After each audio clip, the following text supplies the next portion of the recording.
একজন মানুষের লাইফের বড় ড্রিম বা গোল ফিল আপ করতে না পারার 5টি প্রধান কারণ থাকে, যার মধ্যে পঞ্চমটি সবচেয়ে বেশি মানুষের কমন। Number 1, bad surrounding. আপনি যদি একটি বড় গোল অ্যাচিভ করার ক্ষেত্রে আপনার আশেপাশে ব্যাড পিপলদের সাথে থাকেন যারা প্রতিনিয়ত আপনার ভিতরে নেগেটিভিটি পুশ করছে, তাহলে ম্যাক্সিমাম ক্ষেত্রে সম্ভাবনা থাকে আপনি আপনার গোল অ্যাচিভ থেকে পিছিয়ে পড়বেন। কিছু কিছু ক্ষেত্রে আমি নিজেও হার্ডওয়ার্কিং এর পক্ষে, কিন্তু বেশিরভাগ ক্ষেত্রেই মানুষ স্ট্র্যাটেজি না জেনে হার্ডওয়ার্ক করা শুরু করে, যেটা শুধুমাত্র সময় নষ্ট করে। কিছু কিছু ক্ষেত্রে মানুষ এতটাই বড় লক্ষ্য সেট করে যে কিছু টাইম যাওয়ার পর সেই নিজেই একটা ইনসিকিউরিটিতে ভুগে যে তার পক্ষে কি বড় গোলটা অ্যাচিভ করা সম্ভব কিনা। নাম্বার 4, লক্ষ্য অর্জনের ক্ষেত্রে কিছু কিছু সময় কিছু রিওয়ার্ড পাওয়া যায় বা ছোট ছোট লক্ষ্যগুলো অনেক সময় পূরণও হয়।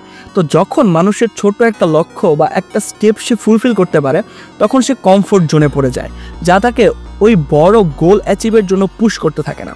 নাম্বার 5, আপনি একটা লক্ষ্য অ্যাচিভ করতে চাচ্ছেন, তার জন্য আপনাকে প্রতিনিয়ত কাজ করতে হবে, রেজাল্ট আসুক বা না আসুক। কিন্তু একটা টাইম যাওয়ার পর কেন জানি আমরা এই কনসিস্টেন্টে ধরে রাখি না। আমাদের বছরের শুরুতে অনেকগুলা গোল থাকে, অনেকগুলো আমাদের রিকোয়ারমেন্ট থাকে যেগুলো ভাবে আমরা ফুলফিল করব, কিন্তু 1 মাস 2 মাস 3 মাস যাওয়ার পরে আমরা সেটা প্রতিনিয়ত ধরে রাখতে পারি না। এই 5টা অবস্টাকল বা কারণ যদি আপনি ওভারকাম করতে পারেন, ইনশাআল্লাহ আপনি লাইফে যত বড় গোল অ্যাচিভ করার চিন্তা করেন না কেন, আপনি সেটা অ্যাচিভ করতে পারবেন।